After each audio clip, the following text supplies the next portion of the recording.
Hello, this is Tuck with Tuck GC. Today we are doing something a little different on our channel. Normally we'd be loading up a project that we constructed in the area, being that we're contractors, but today we're actually looking at a project that we did inside of our truck. In front of me you'll see our 2020 King Ranch fully loaded truck, diesel, and it's just a heck of a truck and we love it.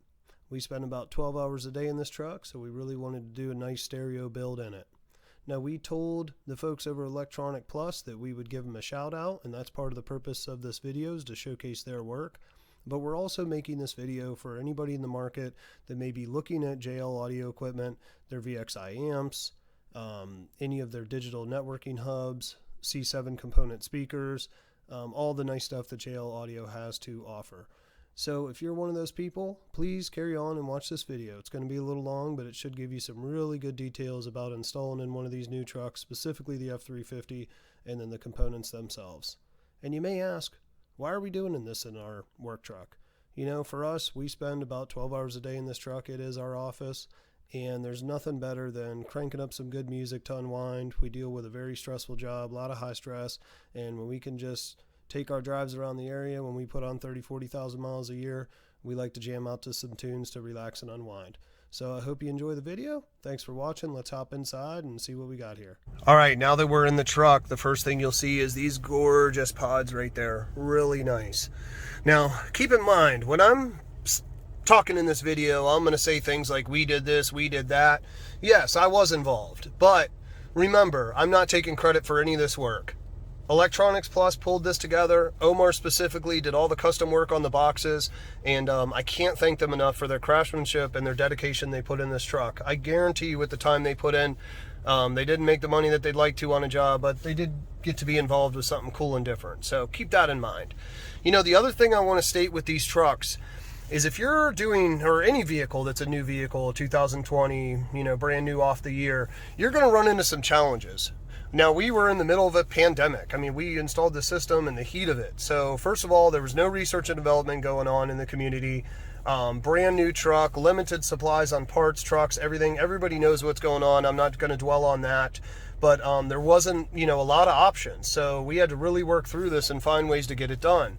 Now, with these new trucks, they have lane departure system, collision avoidance, pedestrian avoidance, trailer features, all these things, Bluetooth that work, integrated voice commands to your stereo system.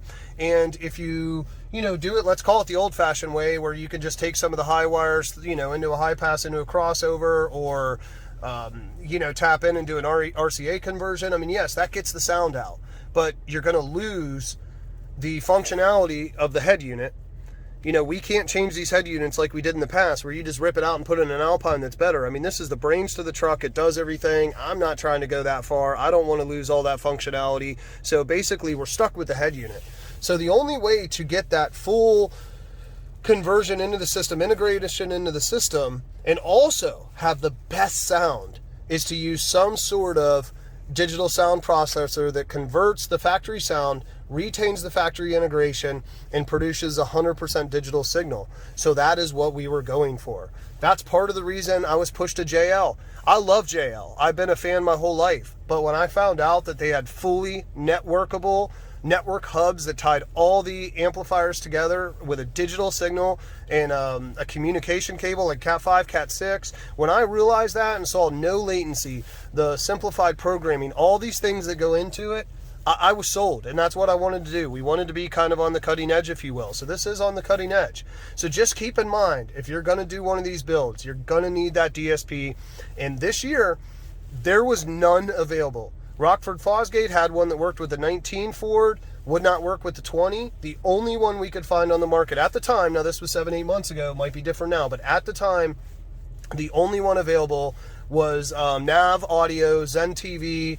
I can show you the model number when I get in the back, but that was the product that allowed us to have that 100% digital signal. So that's critical. Now, outside of that, let's touch on the specifics of the system. You know, we do have these C7 components. We have a tweeter, a mid-range, and then the woofer and the door. So this is a true three-way component system, not like the coaxial where you have them both in one speaker. That being said, we have 8 channels going to this truck. We have 1, 2, 3 4 in the back, which is a coaxial C5, and then, you know, same on the other side. So we have 8 independent channels running to each speaker. There's no passive crossover. We're using 100% active crossover through the VXi DSP. Now, that's awesome, because it gives us independent control of each speaker. We're not breaking up, you know, different channels to 2-3 speakers and using the crossovers, the inline crossovers. It's a lot better to do it this way. A lot more tunability. It's going to give you the best sound.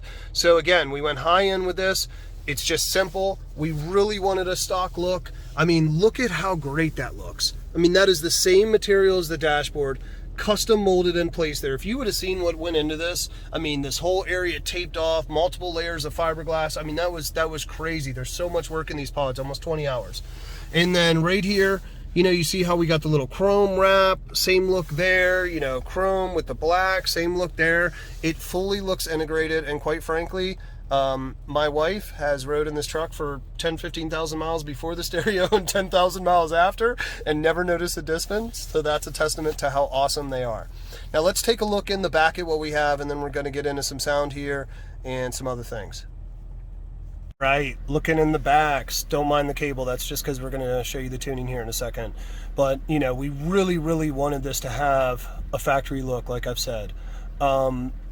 You know, a lot of people are putting in plexiglass and fancy stuff. I mean, I'm old school. I wanted the carpet box. It blended right in. We knew we couldn't get the colors 100% exact, so that's why we did the contrasting, where we did the lighter color on the small emblem on the box, you know, the lighter color on the entire seats, dark color on the box, dark accents on the seats, and it looks fabulous. Multiple people have looked at this and thought it was factory done by Ford. They, you know, people that don't know the trucks don't even know. It just looks like it blends right in. You know, coming in from the back, again, nice integration, lift the seat up, and you can see how awesome those speakers look. Now, in a compact environment, we did not raise the seat, stock settings, and again, stock. These are pretty much the only speakers you can put in and get the kind of sound that we were looking for. Some people knock them, but honestly, this is a ported box. Most people don't know that you can port the TW5s.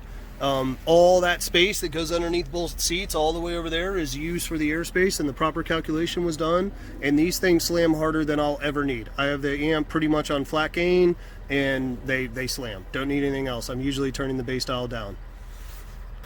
Here's the look from the other side. That's the port, beautifully finished off like everything, nice detail. You can see how all that space goes back there. Let's drop the seats. All right, here's the back. So there's that Zen Audio Nav TV specific model number for the Ford right there. And again, this is the 100% digital signal. So I have a touch link going out there. It goes over to the JL network hub there. That network hub then sends out only a digital cable, as well as the Cat5 communication cable, and that goes to each amplifier. So we have the 1000 to the subs and the 2 400s to the 8 channels. Now you may ask, why'd you do 2? A couple of reasons. Again, we were in a pandemic, hard to find the 8. The 4s were readily available, and I got a really good price on them. Another reason is, you know, just having it broke up, different processors, different amps, less chance for failure. One fails, I can replace it, don't have to replace both. Redundancy, if you will. And then also because of the network hub and how this JL tuning software works. It's absolutely fantastic, and it's basically like having one amp. So having, whether you have 1, 2, 3, 4, 5, 6, it does not matter. It's gonna be easy as all get up to tune. So this is our setup in the back seat. Looks pretty good, pretty clean. We're happy with it. Lithium battery over there just to keep some power in the back. And let's jump back up front. All right, so jumping into the tuning here, I'm gonna keep this part kind of short. I'm just gonna show you a few things that we have going on. Again, I only had so much money to pay the guys over at Electronics Plus to tune. We did a couple hours of tuning. I was setting up the amps, getting everything networked, all that. So we got a great signal. We got what I would call an everyday signal, starter signal. I mean, it's beautiful. It sounds amazing. But I will come in, you know, again, because of this software, you can take each individual speaker, make its own individual tuning for it, and that is going to give you like the absolute best sound you can ever get. I basically did it now in quadrants, like we did the tweeter and mid over there, tweeter and mid over there, you know, coaxial separate, woofer separate, but in the future it's going to be a better tune. So just keep that in mind. The sky's the limit on how far you can take this. You can actually do multiple ones. I think it's like 10 for each channel. So I mean, you could have 100 different sound profiles in there running on this, which is just hard to even fathom, but you can. And that's how you can push this to the limits to get the best sound. Now, what I'm just going to focus on today is not necessarily that. I'll just show you real quick, you know, how easy this is. So you can see our master amp is one of the 4s. We got the subwoofer amp next, the 1000.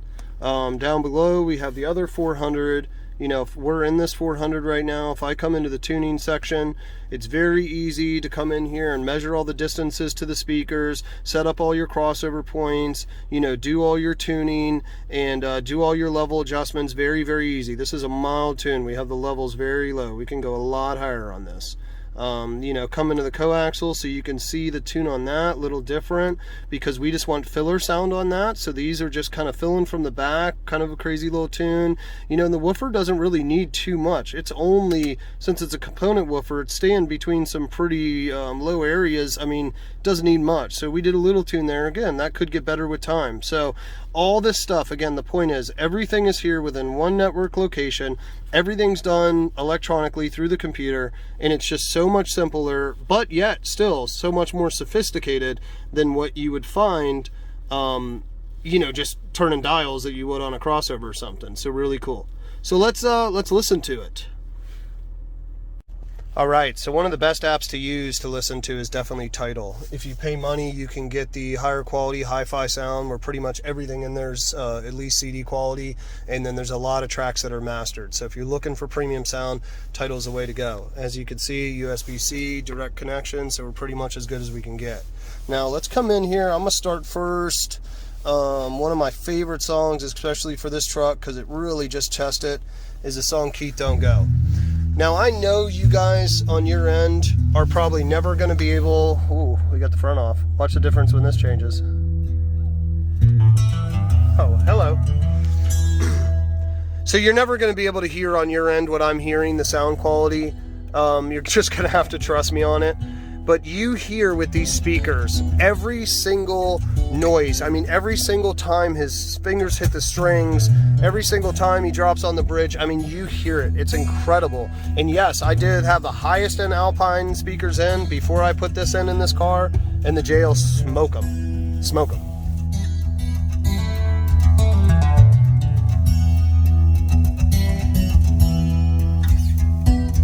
So that sounds really good. A lot of acoustic sounds. Let's go a little forward when he's really ripping.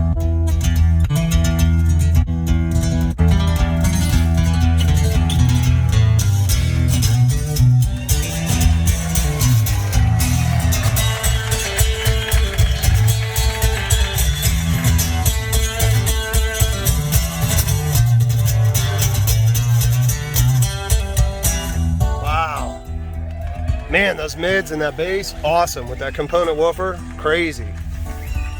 You know, let's say you like a little jazz, some rockin', bass heavy jazz. I mean, crazy bass.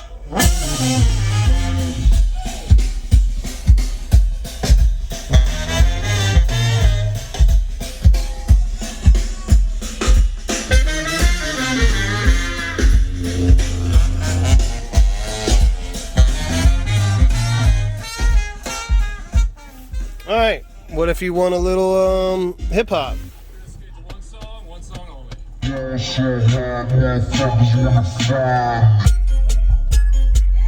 Now there's the bass.